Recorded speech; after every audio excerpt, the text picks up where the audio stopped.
Hello, magandang tanghali. For today's video, magluluto tayo ng ginataang galunggong na binalot sa dahon ng pechay. Yes, gulay na pechay. Siyempre, di mawawala ang ating mga pangunahing sangkap.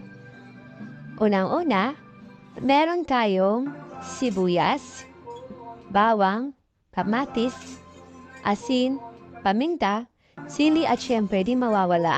Siyempre, alam niyo na, ang luya. At hindi lang yun may mga anti-inflammatory at antimicrobial na katangian pala ang luya.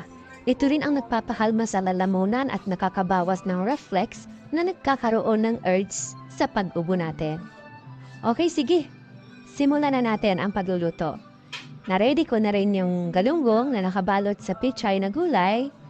Then, ready na rin yung ating unang gata. Ayan.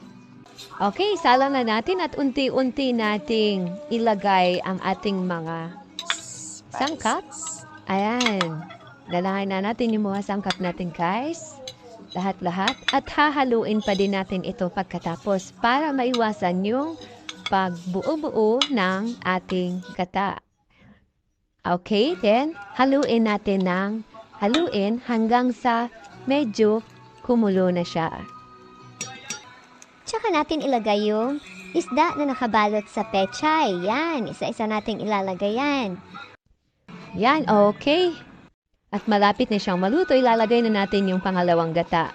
Okay, lagay na rin natin yung sili para medyo maanghang siya. Yan, para lalong masarap yung ating nilulutong ulam. At ito na nga guys, natapos din tayo sa ating pagluluto at kung nagustuhan niyo naman ang video ko for today, alam niyo na, paki-like and share na lang and thank you for watching. Bye-bye!